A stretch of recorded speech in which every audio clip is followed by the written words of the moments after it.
Hello, I'm Paul for FrontTowardsGamer.com. I'm Lita of Unstoppable Force versus the Immovable Object. And this is Comic Station, issue number 31 for July 31st, 2013.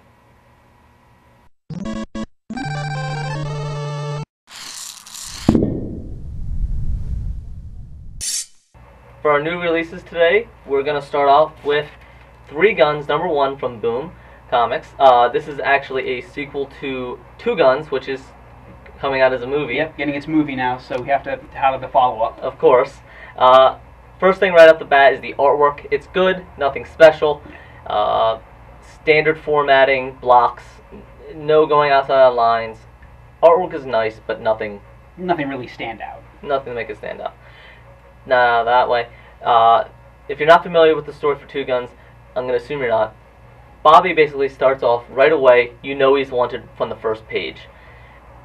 He ends up getting roped into a con by what can only be described more of a like a drug leader, a gang leader. Sort of a cartel kind of thing? Yes. And he gets roped into this con against the Russian Mafia. Well, the Russian Mafia has a con running against him, and he notices this when he sees a ex-partner on the yacht.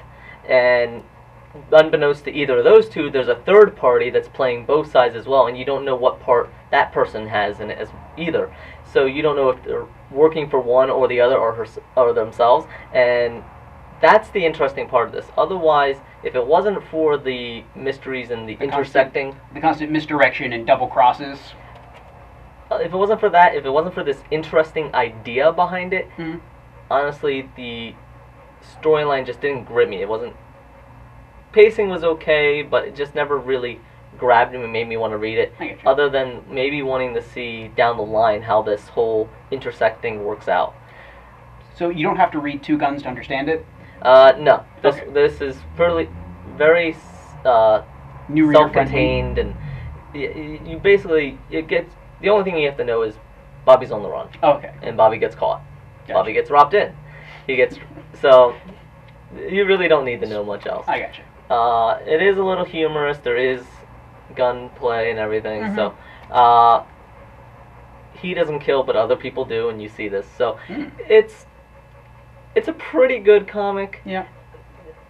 But if it wasn't for the plot, and it's kind of weird to separate them two, but if it wasn't for the plot overarching potential, it would have just been an first issue. I got you. The second comic we have here is Captain Midnight. Oh yeah, sorry. Captain Midnight. It's Freudian slip because guess what? It's a super-powered, acrobatic, strong guy from the past has been thrown into the future by the way the Bermuda Triangle. If you saw Comic Station earlier, we did a Comic Station Captain Midnight number 0, and it's a follow-up basically. It is a Captain America with a public domain name to it. Makes it really surprising it's not published by Dynamite that way. Yes, very. The artwork is really nice. Dark Horse does a great job on these covers, whether they are public domain or not. It's true. And the artwork is beautiful. If you like Captain America, this might actually be a better story than what's out right now. Yeah, the current Captain America book is way too sci-fi, Star Wars-y, and it's just too much of an Arnim Zola story, not a Captain America story. And I get the feeling that the writer and the artist, they kind of know that they're poking fun at this genre, because not only does everything line up, he's from the past, he's superpowered, he comes from the past to the future, from World War II, fights Nazis. You get flashbacks. I do like that there's a very brief flashback. You get an idea of how he was against the Nazis. They have a little too exposition heavy in the center, catching you up on what's happening. And then at the end, the action happens. And I kind of feel like the writers are in on the joke, because the bad guys are irradiated skeleton heads that are green. So it's a bunch of green skulls. There it is. Exactly. It's like if the Red Skull curdled in the fridge. Exactly. So I do enjoy it. If you like these older pulp comics, you'll enjoy it. If you like Captain America, you might enjoy it, or you might think they're making fun of you. But one thing I do like Captain Midnight is not squeamish. he lets somebody die and he kills another person. They said that's a mistake people make with Captain America a lot of the time. They forget that he's actually a soldier and he's killed people. I like it. The other characters are like, aren't you supposed to be a superhero? Like, without saying it, they just you just killed that guy. But he's like, yeah, whatever, he would have done worse. So I like that. So, alright, so you have... Next up is Collider from Vertigo, which feels more like an issue 0 than an issue 1. The basic pitch of the comic is that something, we don't know what, happened in the past and it basically broke physics. So now we need to turn to the physics police. That's basically what they're called in it, where there are occasionally slips of physics in the world and they have to show up to try to fix it using big, super scientific gadgets. This idea is a really, really good idea, and I think would make for a great TV show. I like the premise behind it. It's very fringe. Yeah, it is very fringe. I thought that while reading it too, although there's no people encased in amber, so, you know. Oh. But like I said, the idea of sort of this mix of fireman and cop, in that they have to go into dangerous situations, but there aren't really any perps per se, seems like it's a really good idea. But the comic sort of coyly skirts around it. Without giving away too much about the end, because there's sort of a twist at the end, it takes a very weird left turn there that feels like it doesn't want to do that premise at all. It wants to be more about bigger, crazier ideas that are like what happened to Fringe in the later seasons with intersecting realities and stuff. Which is part of why I said it feels like an issue 0, not an issue number 1. Yeah, they might be setting it up for something bigger. Yeah. Where maybe they set up the idea, they spend too much time on it, but it doesn't really, the whole story doesn't mesh. So much of what's in here doesn't really feel like it's going to be important to the overall plot. Do you expect a lot of like flashbacks in this? Is that the feeling you got? I haven't seen many flashbacks in it so far, but they've definitely laid the groundwork for it. Like, there's a hint that the main character's father is the guy who behind the thing that broke physics. He broke physics. Yeah, so we'll probably see more of that. Like, he divided by 0 really hard. Honey, you broke the dishes. Yeah, at least I didn't break physics. There it is. So there you go. Alright, the next one we have, now this one might throw some people off. Yeah. At first glance, because this is Skyward #1 from Action Lab, and this threw some people off. This threw us off at the comic book store. In their own comics book store, really. It's drawn like a kid's book. It has a lot of animations like the kid's book. Yeah. It is a little bit more consistent than some kid books, so it's a higher end, but the storyline itself could be. It could be just a regular story. The father and son are fishing. There's a little family teaching moment within that. On the way back, there's a little foreshadowing to some of the events that are happening in the world where, on the way back, a wild, crazy beast shows up, and it is apparent that this is not normal. That's not a this thing. Beast is usually very timid, and the father ends up killing the beast. In something of a graphic scene, I felt too, for something that would be a kid's book. Very strong man kind of scene, and I mean the graphic was a little okay. Yeah. I mean, if that was it, could have been for a kid. But there is some language in here. Yeah, there is language, and even though Disney loves to kill the parents off, this one takes it in a little bit more of a direct, right in front of the character kind of theme, where Quinn, who's the kid, sees his father, Corin, and his mother pretty much get murdered in front of him. Yeah. One at a time. That gives us the biggest pause in calling this a children's book. So, and then he ends up running for his life, and he is in danger from getting hunted down. Now, that's where it threw us off, and honestly, I would say this is probably more of a young adult to higher reader. I would not. I would say agree there. This would not belong in the kids section, like the children's section of the comic book store. Get your if you want to get your kid a comic, get them an Adventure Time comic, something like that. Not this one. Yeah, there's even some DC comics and. Yeah, it's true. They've got like some of their Adventures of Superman, whatever it was. There. They're made there's for a kids. Batman one. The Little Gotham one. Little Gotham. I like that one. I like the artwork. But this is young adults. So, like we were talking about, it reminded me of the Conan or Rambo animated series they had in the 80s. Yes, taking a more adult theme and putting it in a cartoon, in Saturday morning cartoons meant for kids, so they kind of have to skirt around some of these issues. Yeah. This one kind of skirts around it, and again, the artwork makes it look like a cartoon, but it's not. Yeah. The themes in it are a little bit more than what would be in the children's section. And the last one, surprisingly, I like this one, but I really, whenever I say this thing, I have to do the reverb. Yeah. It's Tom Strong and the Planet of Peril. Peril. #1 from Vertigo.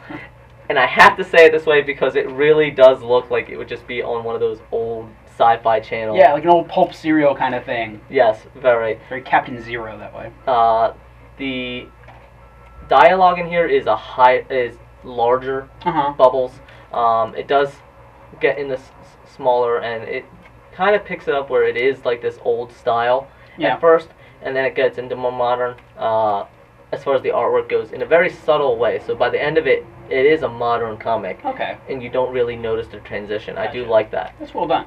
Do the larger bubbles ever block up the art at all? No. Okay. I think it's really nicely done. It looks almost handwritten kind of bubbles. Really? That's impressive. Almost. Yeah, So I do like it. The origin story behind Tom Strong is basically his father made him a superhero by putting him in what I can only assume was a hyperbolic chamber. Mm-hmm. And so he makes him a superhero, but he has no contact with people. Okay. Now, that's not really too touched on in all this. Right. But what the big event that's happening is his daughter is having a child, and the daughter's husband is a flame power user. Okay, He's a pyro kind of user. Human Torch type. Human Torch, yes. And so when he gets angry, he gets hot. So apparently the child has inherited this, and that's causing her issues. So they have to be sedated. So he does something where he buys himself time. Mm-hmm. He has about 2 weeks. So the big idea is that during his travels as the superhero, he came across this planet called Terra Obscura. Yeah. And this planet, very much like their own, except for there are superpowered beings that are just there. And they had more of them, and it was a lot more power-based.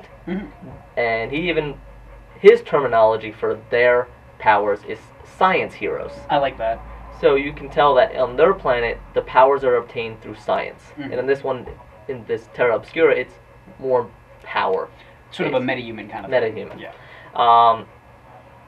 Well, one of them has their powers by a certain elixir that makes them nearly indestructible. Okay. So he comes up with this idea. He needs to find this elixir to give to his daughter so that she can withstand giving childbirth. Yeah, her human flame baby. Yes. Now, I really like this part of it, which is in a twist that's been done before. Terra Obscura is mirrored in the events in the comic books of their world. Now, there is a bit of a twist, and when they get there, there is a surprise waiting for them. But I really like this idea. I like the characters and the world set it up very nicely, and this idea at the end grabbed me. Like I said, it feels very Gardner Fox. I mentioned, and I love Gardner Fox's work, so that hooked me right there. Yes. So while I kind of was like a little scoffing at first, Tom Strong came off with a strong finish. Nice. So Live up to its name that way. Yes, it does. The father actually mentions that he'll live up to his name in the comic. So I actually recommend this, especially if you like the older style comics. Gotcha. And I like the little twist. Alright, that was our new releases for issue number 31. And now we have 2 reviews from Lita. For our reviews today, we have 2 from Lita. And the first one we have is Gamma, one of the strangest comic books you will ever read. It is a bizarre amalgamation of anime styles, 90s toy franchises, Western themes, and a post-apocalyptic design. It's truly insane. Yeah. I half expect it to turn out to be a hallucination we've all just selectively conjured up and doesn't actually exist. The basic concept of it is that there is a world that is basically Pokemon on LSD. It's a world where people fight with giant monsters and they capture them inside of tiny cubes instead of Pokeballs, but something went wrong and the monsters went all Pacific Rim on everyone, destroying the universe. So instead of building Voltron to try to stop them, like you'd think, they decided to have people dress up in Power Rangers uniforms and get this fellow here, Ash Ketchum of the universe, to lead a team to go stop the giant Lego men attacking the cities. Very Pokemon, and just go fight them with other monsters. Yeah, exactly. That's not an exaggeration either. Giant Lego men do attack cities in this book. The biggest problem with it, though, like I said, the artwork and craziness work, but the problem is that there's no real explanation or closure to a lot of things in it. Like, it's not truly explained why society fell or why it's coming back in this book the way it is. Like, why is it coming back now? There's no... In it, society falls, but there's no real reason given why the monsters wouldn't still be destroying society.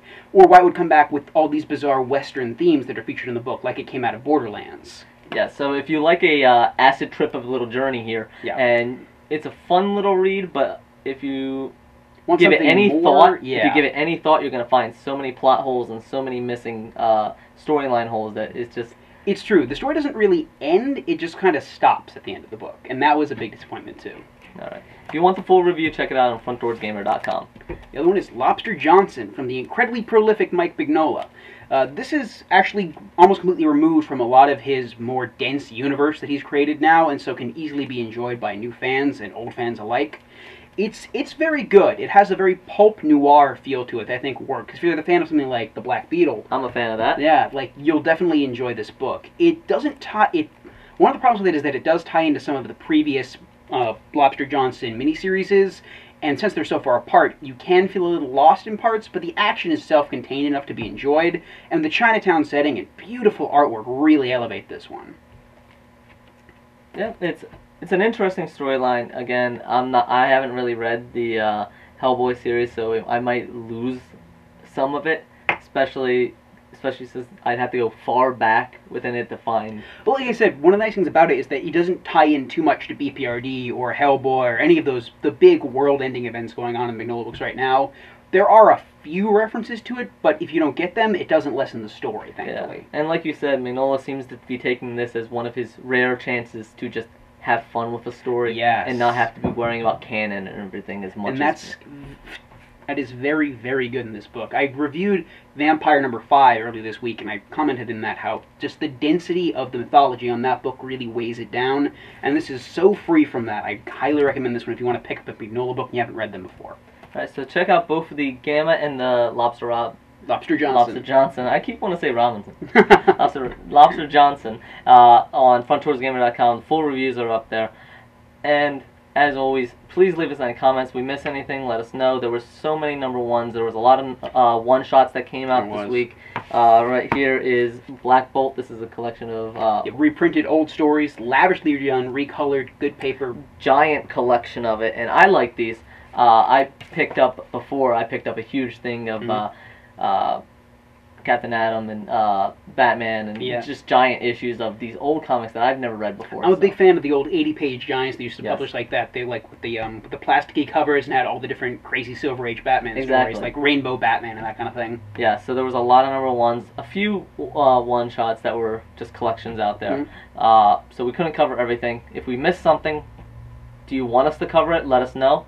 And as always, we will see you next week.